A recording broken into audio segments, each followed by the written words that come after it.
tax on religious and ethnic minorities in Bangladesh, Hindus, Christians and others.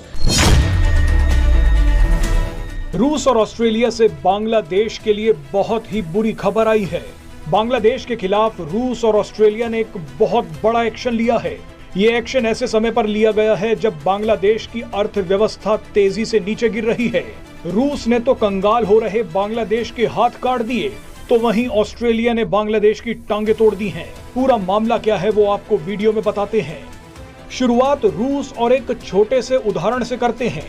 मान लीजिए कि आपने अपने दोस्त को कुछ पैसा उधार दिया, उस पैसे से दोस्त का काम भी निकल गया, लेकिन जिस दिन आपके दोस्त की नौकरी गई, आपने उसी दिन पैसा वापस मांगना शुरू कर दिया। अब रूस और बांग्लादेश के बीच ठीक यही हुआ है। रूस ने बांग्लादेश को दिए गए अरबों रुपए के लोन पर तुरंत इंटरेस्ट चुकाने के लिए कहा है। ये इंटरेस्ट छोटा मोटा नहीं है, बल्कि $630 मिलियन का है। जब तक शेख हसीना सरकार में थी तो रूस भी चुप था, लेकिन जैसे ही बांग्लादेश में अमेरिका के प्यादे मोहम्मद यूनुस की सरकार बनाई गई, रूस ने भी अपना पैसा वापस मांगना शुरू कर दिया। जानकारी के लिए बता दें कि बांग्लादेश को रूस ने ये लोन देश का पहला न्यूक्लियर पावर प्लांट बनाने के लिए दिया था। रूस ने 2015 में बांग्लादेश को $11 बिलियन दिए थे। बांग्लादेश इसी पैसे का इस्तेमाल देश का पहला न्यूक्लियर पावर प्लांट बनाने के लिए कर रहा था। मजे की बात देखिए कि बांग्लादेश का ये न्यूक्लियर पावर प्लांट भारत और रूस मिलकर बना रहे हैं। इस प्लांट का नाम रूपपुर न्यूक्लियर पावर प्लांट है।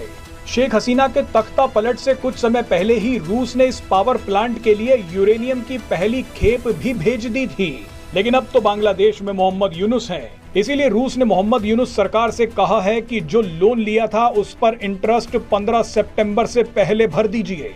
एक्सपर्ट्स का कहना है कि अगर शेख हसीना प्रधानमंत्री रहती तो रूस ऐसा नहीं करता, मगर मोहम्मद यूनुस के आते ही बांग्लादेश का ये न्यूक्लियर पावर प्लांट फंस गया है।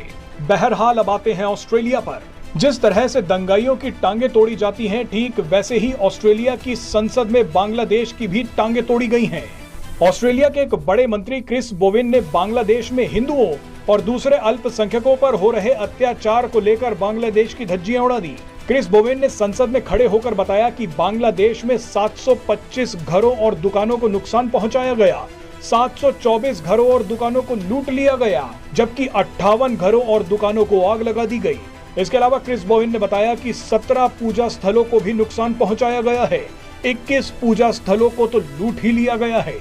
बांग्लादेश की इससे बड़ी बेइज्जती और नहीं हो सकती। आइए आपको क्रिस बोवेन का ये बयान सुनवाते हैं।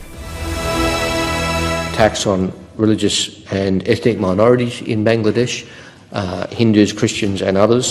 725 homes and businesses damaged, 724 homes and businesses looted, 58 homes and businesses set on fire, 17 places of worship damaged, 21 places of worship looted.